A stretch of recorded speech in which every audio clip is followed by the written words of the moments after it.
First taste of being a college recruiter and going through the season, what was that like?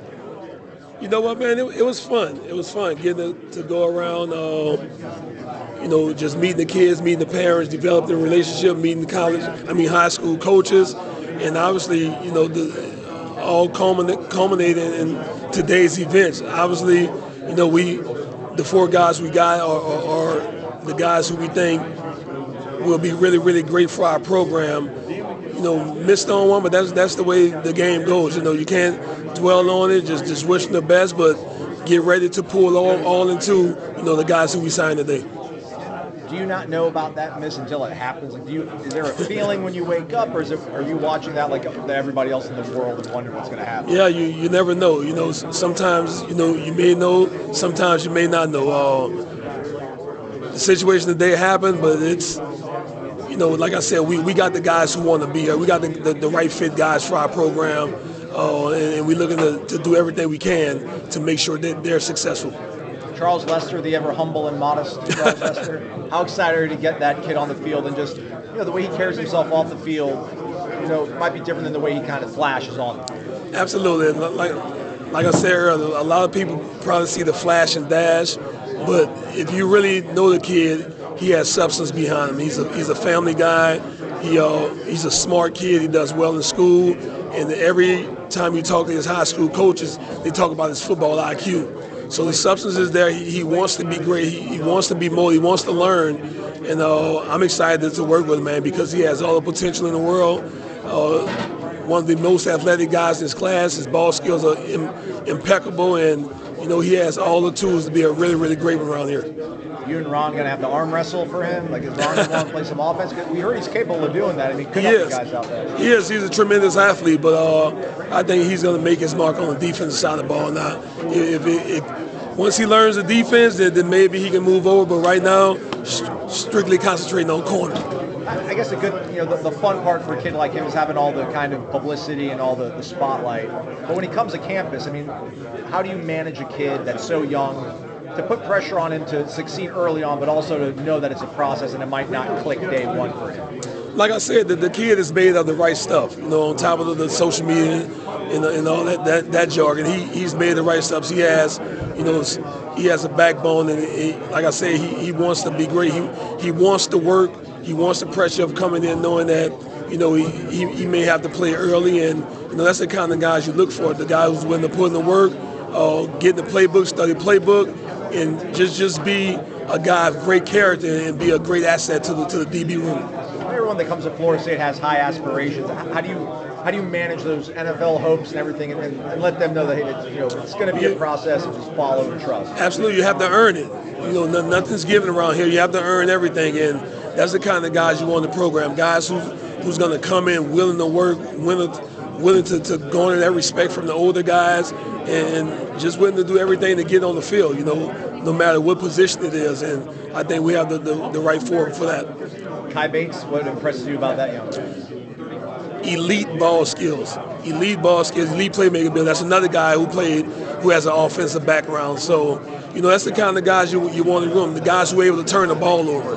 And those two guys, provide that to our secondary room, along with Ricky and Track, four tremendous athletes who I think will make a significant impact their freshman year. Jamari Howard, how does he fit into what he's trying to create here on the back end? Long, athletic, loves to be up there and press man, fits our style, and that's like he is. His nickname is Track, so he can run. He can run, but he has untapped potential, man, that I'm looking to pour into to get the best out of him, because he is an elite athlete as well. Ricky Knight? Ricky Knight, probably the least talked about of the group, but he's a player. He has that dog in him.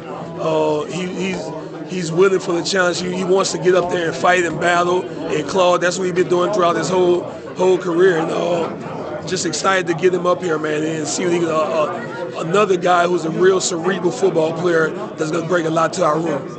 How much of what you think you guys did on the field this year opened doors or at least opened eyes to these guys in this class of what they can be, what they can do?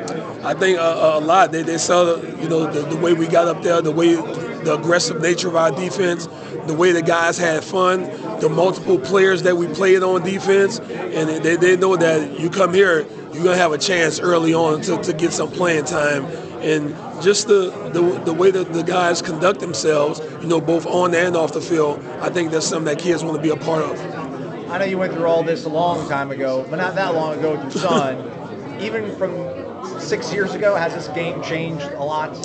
Oh, the recruiting game. Absolutely, it has. And, it can get overwhelming for the kids, especially guys who've been in it for 3-4 years. And, you just tell them, man, make the decision for you. You're the one that's going to have to be at that university. And if it's us, fine. If it's somewhere else, that's fine too. Like there's a lot of great football players around this country. And I'm excited to get the forward that we've gotten so far. We spoke to Jarian yesterday and Coach Norvell about the disappointment from the playoff committee and something that they'll carry on. I mean, as a competitor, is it something that you'll kind of always carry with you as well, that feeling? Absolutely you do, because it's not for me, it's for the kids. You know how much they put into it. You know the hard work that went into this process to go 13-0 and to get left out of the playoffs. It's kind of a gut punch, but at some point in time you have to move on, because we have a great competitor in Georgia come December 30th. And I think once those guys got over that and back into the football mood, they knew that we had the opportunity to go out there and win another football game and be 14-0, which, it hasn't been done a lot in college football. So I think guys are excited to play, but that feeling of knowing that, you don't get to play for that ultimate goal, which is the national championship, I carry that on forever. The things that made this team great, do you think those are the things that will help you guys dial back in and focus for this game ultimately? Absolutely. That's been the model of the program that Coach Norvell teaches every day, man. Facing adversity. Another adverse situation that we've been put in, but I think the guys who stuck around and are playing the game, they understand that the opportunity that we have going forward, and they're all in. And I'm not expecting anything less than us to go out there and play our best ball. All right, Coach.